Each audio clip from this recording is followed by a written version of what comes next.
দুপুরবেলা শুভ দুপুর বন্ধুরা। আজকে সোমবার। নমস্কার, জয় শ্রীকৃষ্ণ, রাধে রাধে। পেঁপে সিদ্ধ নিয়ে একটা কথা বলবো আপনাদের সাথে। কাঁচা লঙ্কা, পেঁপে সিদ্ধ, নুন, কাঁচা সরষের তেল অল্প একটু নেব। আমি একটু আবার ঝাল খাই।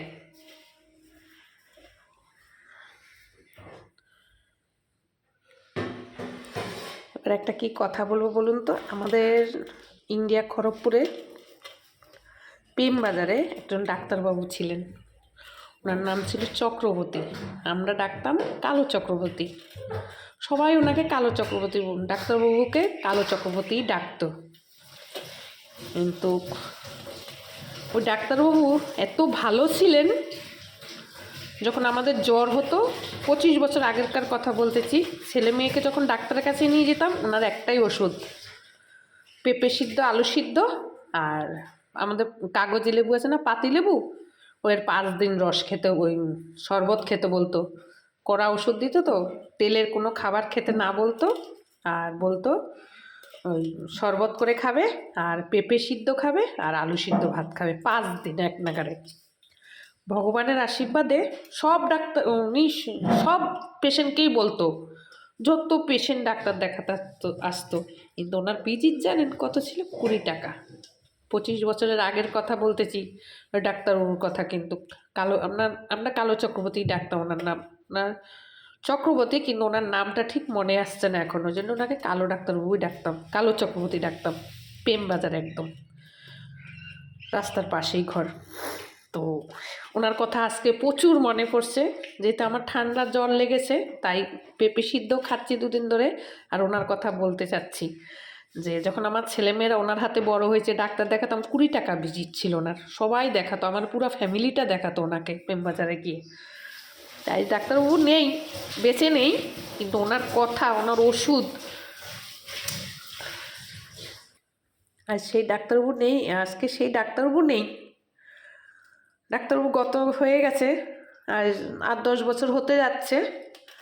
ভগবানের আশীর্বাদে 2 ছেলে মেয়ে ওনার হাতে বড় হয়েছে, ডাক্তার দেখানো সব কিছু করেছি। উনি মারা গেছেন, অসুস্থ হয়ে গেছিলেন লাস্টে, অনেক বয়স ছিল ওনার। কিন্তু ডাক্তারবাবুর কিন্তু কথাগুলা বাস্তব জিনিস। পেঁপে একটা এমনই জিনিস, বৃদ্ধ, বয়স্ক, বুড়া সবাই খায়।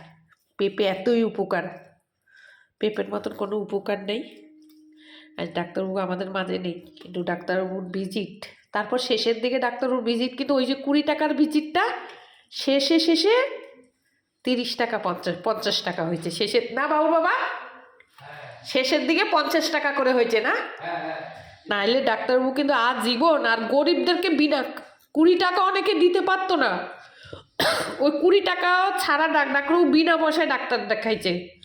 20 টাকাও সবার কাছে থাকতো না, দরিদ্র, গরিব, বড় লোক সবাই ডাক্তার দেখাইছে ওনার কাছে। ভিজিট, ডাক্তার দেখায় এসে দেখিয়ে গেছে পেশেন্টরা। আর দেখলো ওনাকে, উনি টাকা নিত না, উনি এত দয়ালু, এত ভালো লোক ছিলেন।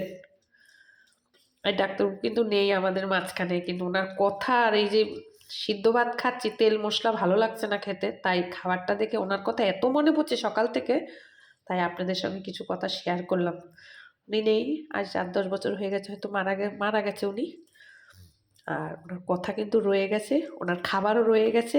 আর উনি যে বিনা পয়সায় দিনের পর দিন লোককে ডাক্তার দেখিয়ে গেছে, সে কথাগুলোও মনে পড়ছে।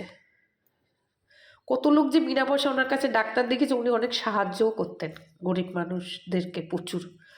অনেকে ডাক্তারের ভিজিটও দিত না, চলে যেত, ডাক্তারবাবু এমনি বলতো তোমায় এমনি দেখিয়ে দিচ্ছি। আবার ওষুধ টষুধ থাকলে উনি এমনিই দিয়ে দিতেন, আর ভালো সাজেশন দিতেন। আর কথা আছে, জিনিস আছে, আমি আছি, কিন্তু ডাক্তারবাবু আমাদের মাঝখানে নেই। যদি ভালো লাগে আপনাদের, ভিডিওটা দেখবেন একটু ধৈর্য সহকারে, 2 মিনিটের মধ্যে। সবাই ভালো থাকবেন, সুস্থ থাকবেন, সবাই ভিডিওটা দেখবেন। আর ডাক্তারবাবুর কথা, ডাক্তারবাবু যেখানেই থাকুক, পৃথিবী ছেড়ে চলে গেলে, উনি সুস্থ জীবন, ওনার ভালো থাকুক। উনি যেন, কি বলবো, উনি জীবনে অনেক ভালো কাজ করে গেছে পৃথিবীতে। এটাই বলি, আর কিছু না।